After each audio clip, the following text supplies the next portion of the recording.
Tiana não pode ficar sem áudio, não é? Não, ela é da banca, né? Vai sair e voltar. Ela entrou e vai voltar novamente.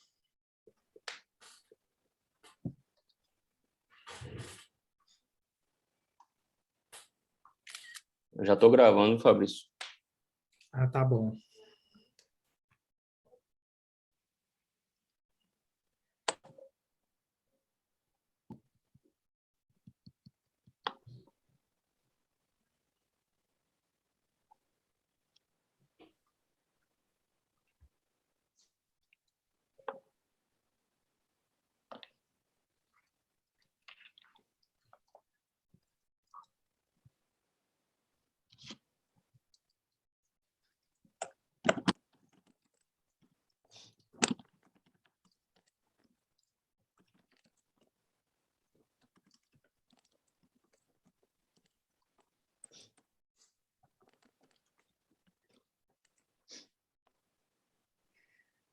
Fabrício, Você está sem áudio, Fabrício?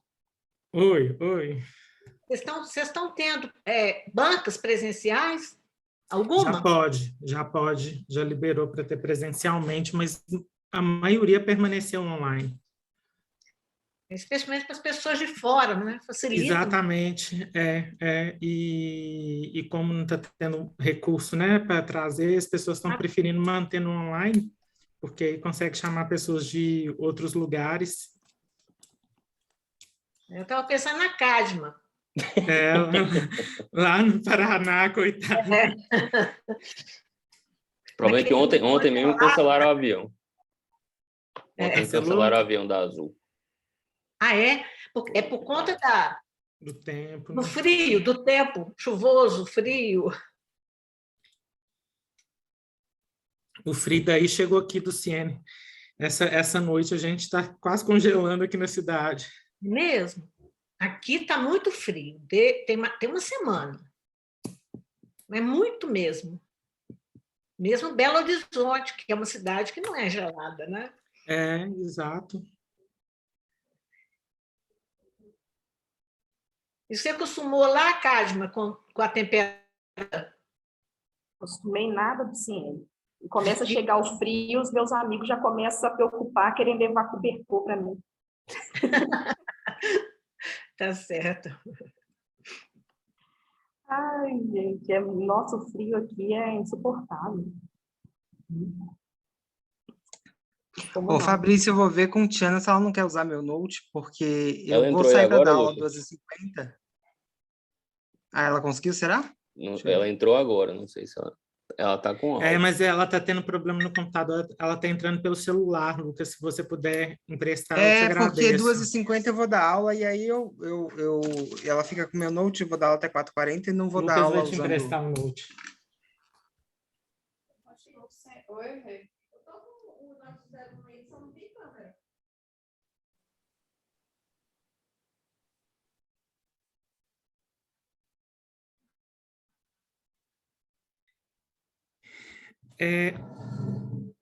Tiana vai ficar aqui comigo enquanto Certo. o computador arruma, e aí a gente pode começar, então, já que temos todos aqui presentes. Então, boa tarde a todos aqui presentes. A gente vai dar início à defesa de dissertação de mestrado do acadêmico Felipe Dantas Pinheiro, no programa de pós-graduação em Biociências, aqui do Instituto Multidisciplinar em Saúde, da UFBA. Felipe é orientado por mim, orientado pela professora do Ciene, Maria de Magalhães Queiroz, da UFMG. E na banca, nós temos aqui como membro externo a professora Cadma Nayara Teixeira, que é da Universidade Federal do Paraná, e a professora Tiana Baqueiro Figueiredo, que é aqui do nosso instituto, inclusive vinculada ao nosso programa de pós-graduação. Então, o Felipe inicialmente vai fazer a apresentação e aí depois a gente passa para o debate com a banca. Boa tarde, pode compartilhar então agora, né? À vontade, Felipe. Deixa eu só diminuir aqui.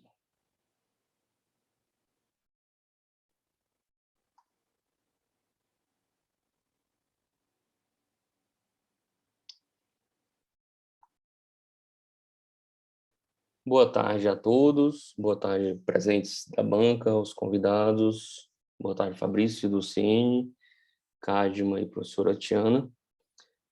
Então, vou iniciar minha apresentação da dissertação de mestrado no programa de pós-graduação em Biociências. O título do trabalho é o perfil epidemiológico de pacientes com Covid-19 internados em UTI pública no Nordeste do Brasil, como foi colocado meu orientador, professor Dr. Fabrício Freire de Mello, e minha coorientadora, professora doutora do CIENE, Maria Magalhães Queiroz. O início da pandemia foi marcado por uma grande mudança no dia a dia da população. Foi firmado como data de início 11 de março de 2020 pela OMS, e o grande causador disso tudo foi o vírus coronavírus, o SARS-CoV-2, que está aí uma fotografia de microscópio eletrônico, retirada do site Flurk.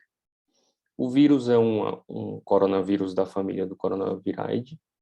Tem seus gêneros como alfa coronavírus, beta coronavírus, gama coronavírus e delta coronavírus. Há uma certa confusão entre os gêneros colocados como alfa, beta, gama e delta e as variantes, que falaremos em seguida, com os mesmos nomes, alfa, beta, gama e delta. Porém, apenas os alfa coronavírus do gênero alfa coronavírus e beta coronavírus é que infectam os humanos. A pandemia do Covid-19 foi desenvolvida pelos beta-coronavírus. É um vírus da família do SARS-CoV, que causa a síndrome da angústia respiratória humana, tem suas semelhanças com o SARS-CoV-1 e algumas mutações, principalmente na proteína spike da membrana, que são esses pontinhos aqui colocados como azul, na sua diferença e nas suas virulência. O vírus, então, o coronavírus, infecta o ser humano. Isso é uma figura publicada por Huang em 2020. Aqui é a proteína spike, dividida em sua subunidade 1, aqui em cima, e dividida em sua subunidade 2, aqui embaixo. Essa proteína se liga ao receptor da angiotensina 2, uma enzima relacionada ao metabolismo hemodinâmico do ser humano, e bastante presente em vários tecidos, principalmente no pulmão e coração. Então, através dessa ligação, o SARS-CoV ativa a proteína transmembrana, faz as modificações necessárias na membrana celular do ser humano e se adentra na célula, gerando aí a replicação do RNA. O SARS-CoV-2 é um vírus de RNA fita única, envelopado, senso positivo, e dentro da célula humana, ele se reproduz. As variantes apareceram diante de um vírus relativamente simples, com grande potencial de mutações, e essas mutações iniciaram as transformações aí desde a variante alfa, beta, gama, delta e, por último, a Omicron. Essa outra foto em micrografia eletrônica, tirada da revista Nature, agora em maio de 2022. A variante alfa foi a primeira identificada, tinha uma grande letalidade, principalmente quando comparada a demais doenças virais. A variante beta veio na sequência, mantendo uma transmissibilidade alta, como a alfa, mas discretamente menos letal. E a gama, que surgiu aqui na Amazônia, chamada de variante peruana, né, P1, também manteve uma alta transmissibilidade e uma letalidade alta como a alfa. A delta, então, aumentou essa transmissibilidade quando comparada com a alfa, beta e gama. Era mais fácil ser transmitida e com letalidade em alguns trabalhos colocando como pior do que a da alfa. Isso gerou uma grande comoção mundial porque estava aumentando a transmissibilidade e aumentando a letalidade, até que surgiu a Omicron, que se tornou maioria no final do ano de 2021 no mundo. É maioria na Bahia, com 77%, com dados de dezembro de 2021, com uma transmissibilidade em torno de 2 a 3 vezes mais forte do que os demais variantes, mas com a letalidade em um estudo africano. A Omicron surgiu na África do Sul ou Ruanda, há essas duas possibilidades, Na África do Sul foi publicado um trabalho colocando que a Omicron tinha em torno de 5 vezes menos letalidade e morbidade do que as demais variantes. Aqui, dados dos Estados Unidos entre maio e agosto de 2021, iniciando aqui a alfa como grande maioria no meados de 2021, perdendo força para as variantes delta, a gama com um pouco de representatividade.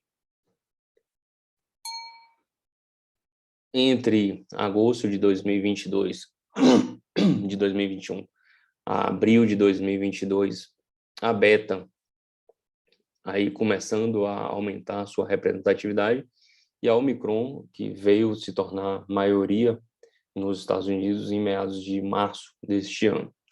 Isso realmente mudou o panorama da pandemia, com menor letalidade e maior transmissibilidade. A Omicron, então, aparentemente, tem sintomas respiratórios mais altos. Há uma teoria de que essa maior transmissibilidade desta variante se deve a 2 fatores, em cerca de 30 mutações na proteína spike e uma maior replicação na mucosa alta, do trato respiratório alto e brônquios fontes. Isso aumenta a sua transmissibilidade. Com letalidade menor, a Omicron se espalhou mais pelo mundo, hoje é a grande representante no mundo todo das variantes do coronavírus. Aqui apenas um vídeo de 2 minutinhos, que eu vou interromper a apresentação e abrir de novo, senão não vai, mostrando a mudança ao longo desses 2 anos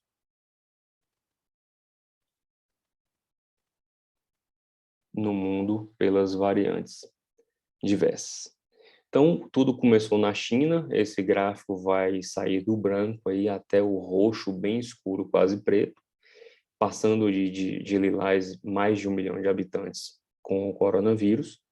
Então, começou na China, se espalhou ali para a Itália, teve toda aquela comoção no início dos anos 2020 com a Itália, sem respiradores, sem saber o que fazer com as variantes.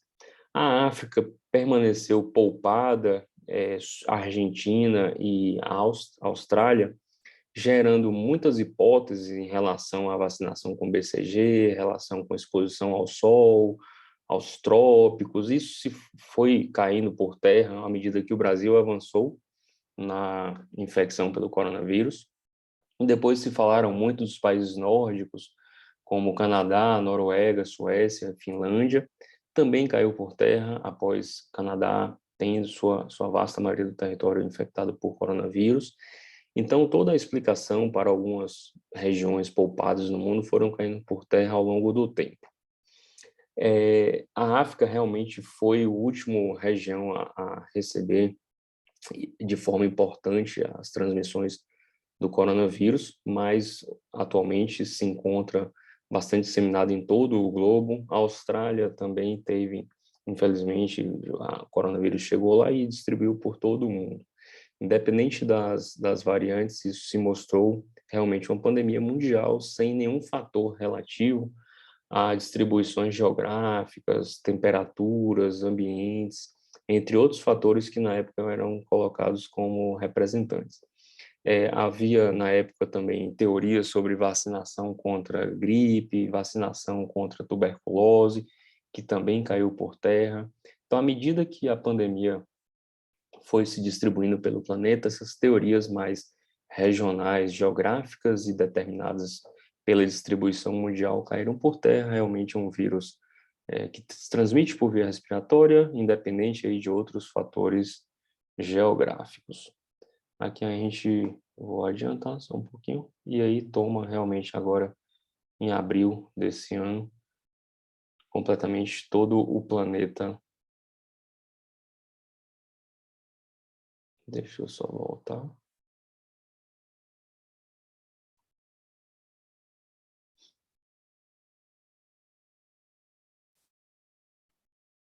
Todo o planeta Terra tendo coronavírus espalhado aí por todo canto. A última notícia agora em maio A Coreia do Norte, que era o último país sem coronavírus, também já com coronavírus presente nesse país. Os dados atuais do mundo mostram 513.820.000 pessoas com coronavírus até o momento. Dados aí de início de maio, 6.200.000 mortes, com tendência de queda das mortes, tanto pela variante Omicron menos letal, quanto pela vacinação. Dados do Brasil mostram 30 milhões, quase 700 mil pessoas infectadas e 660 mil pessoas com óbito, também em tendência de queda na letalidade por conta da Omicron e por conta da vacinação. Vários estudos mostram que a vacinação é efetiva em diminuição de letalidade, estudos populacionais, estudos randomizados. Países mais vacinados têm menor letalidade. As formas de transmissão do coronavírus se dá basicamente por via respiratória, através de gotículas expelidas pelo ser humano, de ser humano para ser humano, esses estando entre 1 a 2 metros de distância. Pode haver outras formas de transmissão? Pode. Existe a possibilidade de transmissão através de toque de objetos contaminados e depois toque em mucosas da boca, nariz e olho. Existem publicações mostrando coronavírus presente em fezes, secreções, mas não se confirmou a transmissão fecal-oral de forma importante. Existem relatos de transmissão neonatal, de mãe para feto, mas também nada comprovado de forma maior por estudos bem dirigidos. E é bastante pequena a transmissão indireta, através de pensando que os aerosóis ficaram em ambientes e depois de horas poder ser transmitido para outras pessoas. Um estudo interessante foi feito com um navio chamado Diamond Princess, que vinha do Japão para os Estados Unidos nos anos 2020 e trazia 437 tripulantes e população em passeio. E foi avaliado aqueles pacientes ao risco de ter sido infectado pelo coronavírus. O risco era de 81% quando esse tripulante ou pessoa que estava passeando lá na cabine tinha em comum uma outra pessoa na cabine com sintomas respiratórios. Já quando o paciente tinha um colega de cabine sem sintomas, o risco era de 61%. E a pessoa numa cabine isolada, sem ninguém, a pessoa estava viajando sozinha, tinha um risco apenas de 13% de contaminação. Isso mostrou de forma bem efetiva que quanto mais longe, mais de 2 metros, sem fatores respiratórios, essa transmissão cai. Existem transmissões, entre outras formas, mas apenas relatos. A duração da doença inicia-se com um período de incubação, sem sintomas, que varia em torno de 5 a 7 dias. Essa doença persiste aí por cerca de 2 semanas, de 10 a 14 dias, e depois um período de convalescência que ainda está bem discutido até quantas semanas vão. O RNA do SARS-CoV é detectado desde o período de incubação, atinge seu maior pico aí entre 1 e 2 semanas da doença e pode persistir durante muito tempo. Uma coisa interessante nos grandes relatos, porque isso foi muito batido durante todo o tempo, é a questão de reinfecção. É importante saber que no swab nasal você pode detectar o RNA do SARS-CoV-2 sem estar infectado. Então, algumas reinfecções, ditas reinfecções, provavelmente são apenas manutenção desse RNA viral nas mucosas de trato respiratório superior. O IgG aumenta até mais ou menos a segunda semana, depois pode persistir, hoje a colocação de em torno de 8 meses, 6 meses. O IgA sobe a partir da primeira semana, depois cai a partir da segunda, e o IgM cai bastante, chegando bastante níveis bastante baixos aí a partir da quarta semana. Com a transmissão desta forma, foi iniciado, então, todo um protocolo mundial para proteção. Alguns países iniciaram lockdowns importantes, todos ou quase todos, medidas como distanciamento social, manter a distância de 1 a 2 metros de pessoas infectadas, isolamento de pessoas infectadas nas residências, o uso de máscaras, tanto máscaras de pano em várias camadas, como cirúrgica, até máscara N95 em ambientes hospitalares. Face shield, protetores oculares, foi restrito e ainda hoje é muito questionável fora do seu ambiente hospitalar quando você vai manipular gotículas como endoscopia, intubação orotraqueal, etc. Outras proteções foram o uso de álcool gel, lavagem das mãos adequadas, distanciamento de pessoas com sintomas e higienização dos ambientes hospitalares, consultórios, etc. Isso tudo na tentativa de evitar uma pior letalidade na pandemia. E a maior proteção de todos, a vacina, foi desenvolvida no final dos anos 2020, outubro, novembro, e vem realmente fazendo grande diferença na letalidade da doença. O diagnóstico tem que ser firmado. Toda doença que a gente pretende tratar, a gente tem que diagnosticar. Se a gente não sabe com o que está lidando, a gente não tem como tratar. No início, a suspeita clínica era baseada em febre, tosse e dispneia, basicamente, com uma síndrome respiratória, podendo desenvolver para pneumonia ou não. No início da pandemia, nos anos 2020, a condição de ter um RT-PCR positivo era caro, dispendioso para governos, sistemas de saúde, hospitais. Não tinha o suficiente para toda a população, era raro você ter, os testes diagnósticos eram bastante raros, então foi utilizado bastante antígeno, teste sorológico, teste rápido, para a tentativa de firmar um diagnóstico e iniciar o tratamento adequado.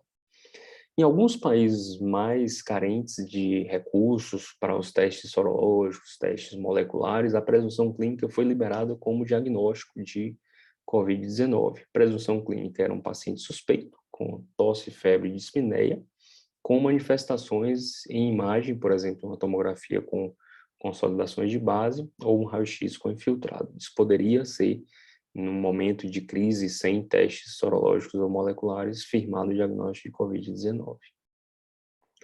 Aqui, uma manifestação, apenas uma figura para mostrar os testes que foram aprovados hoje como testes diagnósticos, teste rápido, né? Os testes moleculares, com RT-PCR, e os testes imunoenzimáticos. Testes que foram utilizados lá atrás no diagnóstico, as culturas de vírus, NGS, os testes radiológicos auxiliando na presunção clínica e o exame clínico em lugares mais catastróficos. Os métodos utilizados em pesquisa clínica, né, amplificação com isotermal, microscopia eletrônica, como nas fotos, CRISP e outras técnicas de PCR. Esses testes diagnósticos variam com o tempo de doença, os sintomas.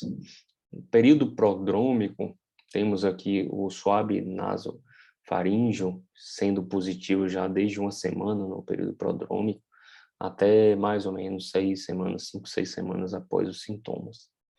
Já o swab fecal, que não se mostrou aí como importante na transmissão, mas é um diagnóstico que persiste como positivo, né? Você consegue detectar o vírus até por mais de 6 semanas. O PCR, lavado broncoalveolar, você consegue em períodos pré-clínicos, né? Em períodos prodrômicos aqui, persiste também bastante alto, similar ao swab fecal. O isolamento do vírus, o trato respiratório, cai bastante, ele é bastante positivo, chega a níveis altos no início dos sintomas, mas no final da primeira ou início da segunda semana já tem níveis mais baixos. E os testes sorológicos, IgM, IgA, o IgM e o IgG, sobem aí no final da primeira para o início da segunda semana. O IgG persiste aí hoje, entende-se que cerca de 8 meses, e o IgM cai aí já bastante níveis baixos na 6ª semana. A vacinação trouxe uma tentativa e uma esperança grande de retorno à vida normal. Com a vacinação difundida por todo o mundo, no final de 2020 iniciado e realmente de forma impactante, meados de 2021, viu-se uma queda de letalidade importante, diversos trabalhos, tanto em instituições quanto instituições únicas em que testaram médicos vacinados, depois população maior, países que testaram a vacina bastante eficaz em termos de diminuição de letalidade nas variantes mais graves. E vem-se um questionamento se a vacina é efetiva contra o Omicron, que tem uma letalidade 5 vezes menor do que as demais, e sim, é efetiva. Dado publicado na New England agora em maio de 2022, mostra que mesmo na variante mais leve, a Omicron foi capaz, a vacina foi capaz de diminuir a letalidade da Omicron e diminuir a internação com a 4ª dose. E semana passada foi publicado um trabalho também na New England, colocando que com 2 doses da vacina da Pfizer houve diminuição de letalidade também contra o Omicron e diminuição de internamento hospitalar. Falando do quadro clínico, cerne desse trabalho, o COVID é uma doença viral, como a maioria das doenças virais ataca diversos sistemas, e vamos falar onde ele se enquadra como diferente das doenças virais e onde ele é semelhante. Ele apresenta o COVID-19 normalmente os pacientes podem ter anosmia e ageusia, normalmente em pacientes com doenças mais leves, menos graves, pacientes que normalmente não são internados, mas a frequência de anosmia e ageusia é diferente das demais infecções respiratórias virais e demais infecções virais de forma geral. É um sintoma novo para nós médicos, foi uma coisa bastante marcante. Síndrome de Guillain-Barré pode ocorrer, tem um estudo em inglês colocando síndrome de Guillain-Barré e Kawasaki causado pelo COVID em 57 pacientes. Cefaleia está presente na grande maioria dos pacientes com COVID-19, mialgia, neuropatia, encefalite e encefalopatia, sendo as neuropatias, encefalites e encefalopatias de menor porcentagem de prevalência. A tosse, geralmente presente na maioria dos estudos, em torno de 50% dos pacientes, dor de garganta e rinorreia, como sintomas respiratórios, e sintomas pulmonares, a SARS, né, assim, da angústia respiratória, a falência respiratória, a dispneia, geralmente em 50% a 60% dos pacientes, e a pneumonia intersticial vista principalmente quando você faz a tomografia do pulmão. Manifestação cardíaca, há relatos de infarto miocárdico, insuficiência cardíaca, miocardite, arritmia. Um estudo americano colocou que 20% dos pacientes internados em UTI desenvolviam sintomas cardíacos. Há também alterações hepáticas, com a elevação das transaminases, TGO e TGP. Um estudo em Hong Kong com 138 pacientes mostrou que 18% dos pacientes desenvolviam sintomas gastrointestinais com diarreia e anorexia, sendo esses sintomas gastrointestinais, nesse estudo de Hong Kong, associado a um melhor prognóstico. O rash, dermatite e urticária também estiveram presentes no COVID-19, mas a gente vive no Brasil, um país que conhece a dengue de longa data, e o rash do COVID não nos chama a atenção como nos chamava nas infecções por dengue. É uma porcentagem menor, mas a dermatite e a urticária têm sido relatado com sintomas permanentes desses pacientes, em alguns pacientes. Sintomas vasculares, como linfopenia, desordens de coagulação, foram relatados. Tem um estudo alemão avaliando pacientes em UTI, mostrando trombose de veia cava, AVC e TEP em pacientes por conta do COVID, e sintomas mais sistêmicos, né, febre, fadiga e tempestade citoquímica também presente, e todos esses sintomas causados pelo vírus coronavírus. Como fatores de risco para um desfecho pior, para a morte, é bastante relatado e quase unanimidade na literatura, a idade mais velha, quanto mais idoso o paciente, maior a chance dele desenvolver um COVID grave e evoluir com óbito, obesidade e suas comorbidades correlatas, diabetes, hipertensão, também como fatores de risco para um desfecho pior. Alguns estudos trouxeram, isso também foi debatido na época em que na zona equatorial e na África não tinha havido uma letalidade tão alta, que os fatores éticos eram importantes, a questão de etnia, qual a raça que o paciente dispunha, que isso poderia ser um fator de risco para desfechos letais. O que a gente vê com publicações do final de 2021 e 2022 é que o grande fator de risco não é o étnico, mas sim o fator socioeconômico. A falta de um ambiente hospitalar, de unidades de saúde, de suporte para o tratamento adequado desses pacientes. Isso sim é um fator de risco grande para o desfecho de mortalidade. O COVID é dividido em leve e grave, sendo o grave os pacientes que são internados em enfermaria, UTI, pacientes que vão para intubação orotraqueal ou pacientes em necessidade de suporte de oxigênio.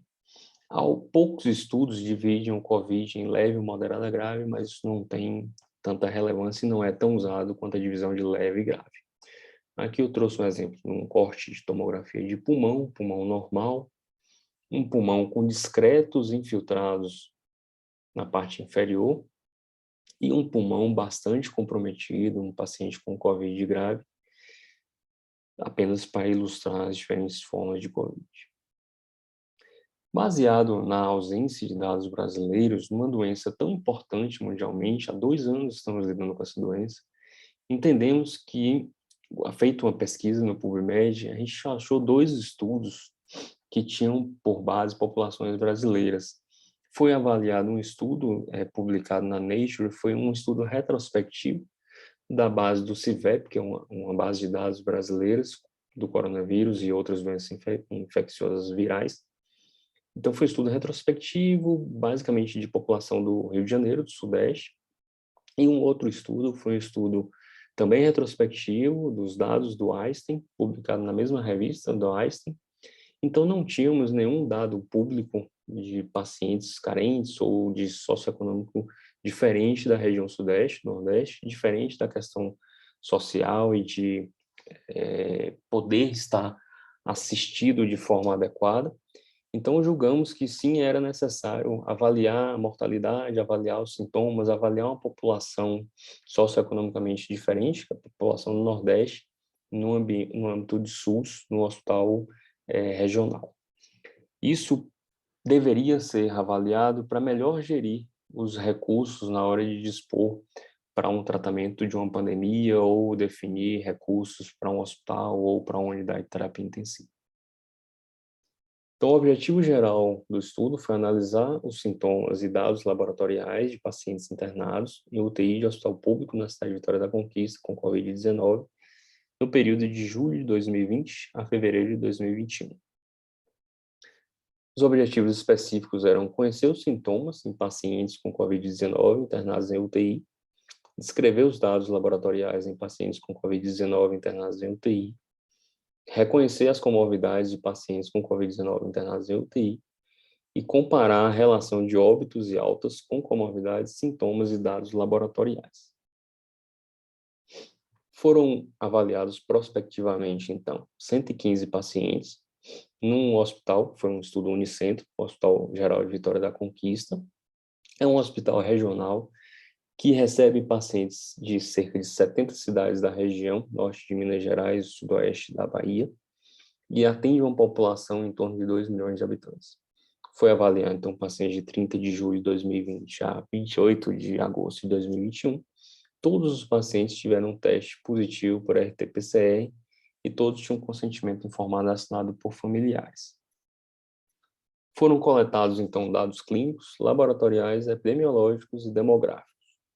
Para a avaliação de dados laboratoriais, a contagem de valor normal de leucócitos foi entre 4 e 10 mil, plaqueta considerada normal entre 150 e 450 mil, hemoglobina na população feminina entre 11,5 e 18 e na população masculina entre 13 e 18. O PCR tinha seu valor normal abaixo de 6. Os valores normais para sódio eram entre 130 e 150, já aspartato aminotransferase entre 10 e 37, alanina aminotransferase entre 10 e 45, e LDH, desidrogenase lática, entre 120 e 246. Todos os laboratórios foram feitos por métodos convencionais.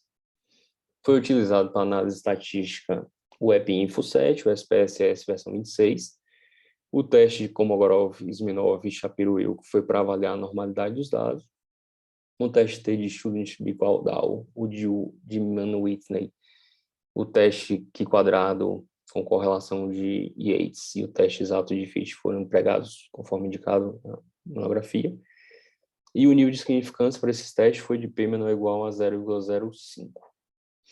Como resultados, tivemos uma idade média de 65,6 anos, com desvio padrão de 15,78, sendo os homens com idade média de 67,09 e mulheres 63,37.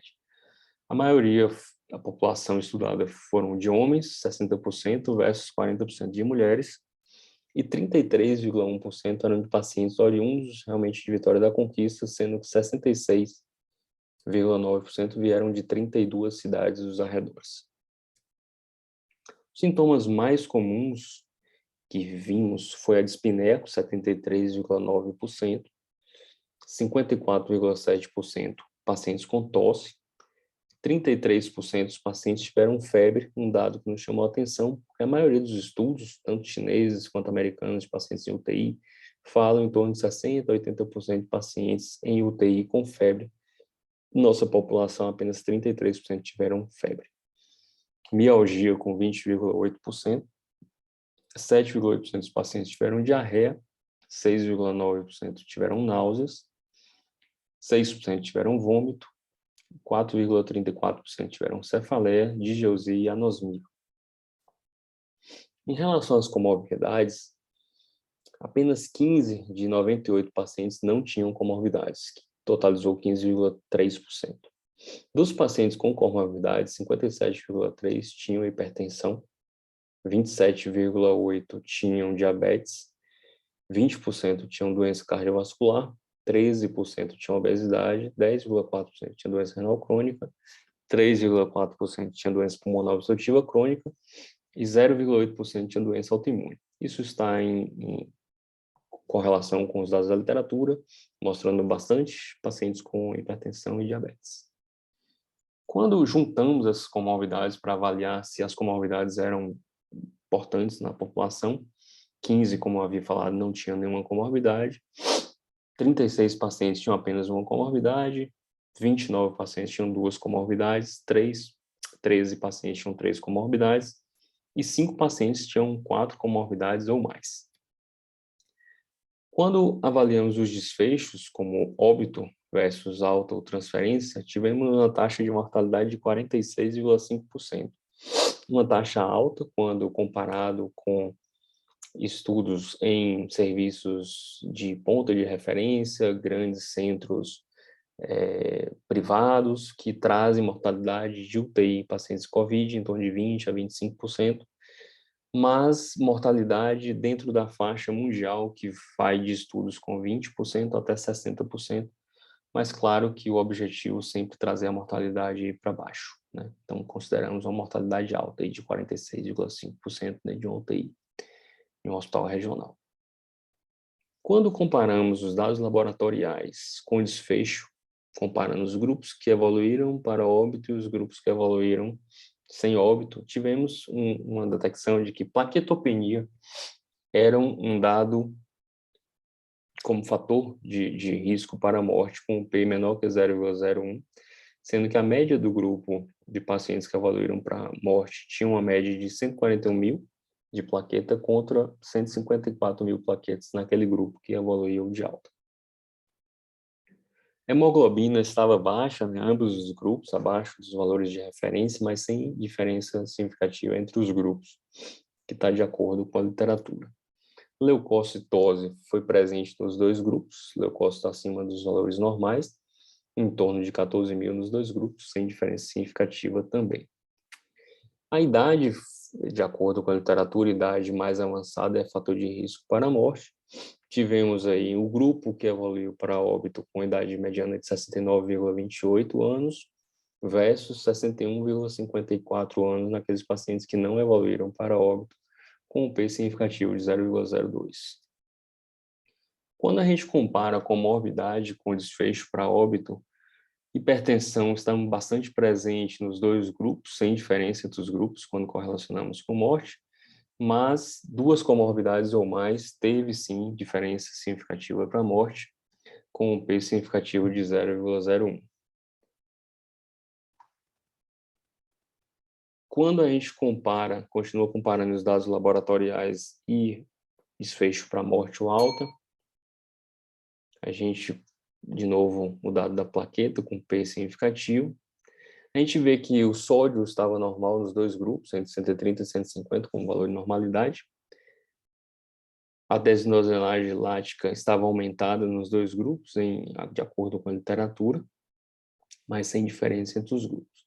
Quando a gente compara os sintomas com os desfechos para morte e alta, coisa que mais nos chamou a atenção, e até o nosso conhecimento, o primeiro dado na literatura, que fala tosse como fator protetor para o desfecho morte, com o P significativo de 0,01. A gente tinha no grupo que evoluiu para a morte 40% dos pacientes com tosse versus 60% dos pacientes que tiveram desfecho alto-hospitalar ou da UTI. Febre com níveis mais baixos, nos grupos que foram avaliados morte versus alta, não teve diferença significativa. Na questão da diarreia, também sem diferença significativa, com o P de 0,24, 6% no grupo morte, 3% no grupo alto, o que não corresponde, então, ao que foi publicado nos estudos de Hong Kong, colocando diarreia como um sintoma de bom prognóstico. Dispneia bastante prevalente, sem diferença entre os grupos, tanto no grupo que evoluiu para a morte quanto que foi para a alta. Quando a gente avalia náusea e vômito, também sintomas gastrointestinais, observamos que teve diferença entre os grupos e foi considerado um fator importante para óbito. 87% e 85% dos pacientes no grupo que evoluíram para a morte tinham náuseas e vômitos, contra apenas 12% e 14% nos grupos que evoluíram para a alta. Isso é um fator de risco para a morte bastante importante. Tivemos cefaleia muito pouco prevalente no nosso estudo, um P que foi significativo, mas que não deve ser levado em consideração, visto que foi em de 4, 5 pacientes, um paciente apenas, com dados pequenos. A mudança no paladar e a anosmia, como esperado, deveria ser um pouco prevalente, foi em apenas 2 pacientes de 115, visto que os pacientes, a maioria eram internados em UTI, a maioria todos internados em UTI, pacientes graves, não deveria realmente ter com alta prevalência mudança de paladar e anosmia. Diante desses dados, o que nos limitou no estudo foi a obtenção de dados no Sistema Único de Saúde, prontuários diferentes. A gente tinha um complicante na hora de transferência entre UTIs, o Hospital Geral de Vitória chegou a ter 5 UTIs que tinham pacientes internados em Covid, alguns tinham transferência de uma, a gente perdia algum dado. Os sistemas de notificação eram falhos, a gestão no sentido de ter possibilidade de realizar um teste rápido ou um RT-PCR, alguns pacientes tiveram seu diagnóstico depois de 6, 8 dias de internamento. Um grande limitante foi a aceitação dos termos de consentimento por parte da família. Entramos em contato com 430 famílias, 430 pacientes, apenas 115 assinaram o termo. As limitações de recursos para teste, como eu falei, de materiais, de leitos, pacientes deveriam estar em UTI, infelizmente nossa região ficou realmente abarrotada de pacientes e poderíamos ter estudado mais pacientes realmente. Como conclusões do estudo, houve diferença nos dados clínicos laboratoriais na comparação dos estudos anteriores publicados na literatura, indicando diferenças regionais. Então, tivemos tosse como fator protetor para a morte, tivemos diarreia e náuseas e vômitos como fator de risco para a morte, coisas que diferem da literatura. Tivemos também uma baixa prevalência de febre, apenas 33% dos pacientes em UTI, contra 60% a 80% dos dados da literatura. Confirmaram-se, então, fatores de risco já previamente sabidos na literatura, como idade avançada, a presença de comorbidades como fator de risco importante, baixa contagem de plaquetas, reforçando esses fatores para desfecho desfavorável no COVID-19. Como considerações finais, a gente entende e mostrou realmente que é importante entender a população regional. Por exemplo, não devemos deixar de suspeitar de COVID em nossa população caso esse paciente não tenha febre. Apenas 33% dos pacientes vão apresentar febre, pacientes graves. Então, aquela tríade de febre, tosse e dispneia talvez não se aplique em nossa população. Talvez tosse e febre, sim, já possa suspeitar de COVID na emergência, na avaliação inicial.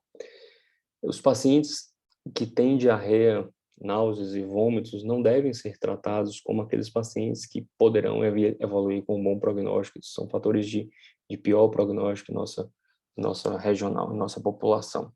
Então, deve ser estimulado pesquisas regionais, pesquisas com populações que trabalhamos, pesquisas diferentes das usuais americanas e europeias, porque os dados podem ser bastante diferentes e isso influenciar no desfecho, no tratamento, na avaliação dos pacientes.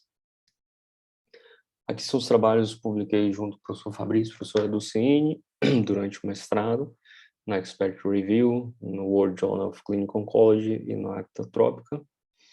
Aqui alguns trabalhos que publiquei junto com os alunos que orientei TCC na UFP e na Santo Agostinho. Eu queria agradecer imensamente ao professor Fabrício, professora do CN, sem eles realmente não teria como esse trabalho ter sido feito. Agradecer minha esposa, minhas filhas pela paciência durante esse período, meus pais, minha irmã e minha sobrinha, que nasceu sábado, pelo apoio. Aos colegas Davi pintou os quadros que eu coloquei na apresentação, que eu acho fantástico. Os colegas Cláudio, Adriano, Lucas, pela paciência, pela ajuda, por estarem sempre tirando dúvidas e discutindo os casos. Aos colegas de mestrado, Luana e Rafael, os colegas de pesquisa, né, Rafael, pela ajuda, apoio, discussões, aos alunos Breno, Felipe, Luiz, Ediane, Glauber, todo o apoio com coisas durante o mestrado, aos colegas médicos do Hospital Geral Vitória da Conquista, que nos deu abertura e nos possibilitou essa avaliação, doutora Tereza, Giovanni, André e Renata, e aos financiadores aí, da FAPESB, FAPMI, CNPq, IPBIC e a Universidade Federal, IMS, por toda a colaboração. Em memória de Ana Lúcia, uma grande amiga que faleceu de Covid em meados de 2021. Muito obrigado.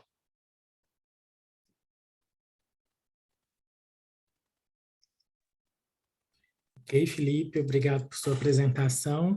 Fabrício, eu queria só tirar uma dúvida. Eu posso interromper aqui para gravar e voltar a gravação? Só um segundinho. Pode, Você desde quer que fique diretão? É isso que eu estou falando, você quer um arquivo só? Pode. Vários?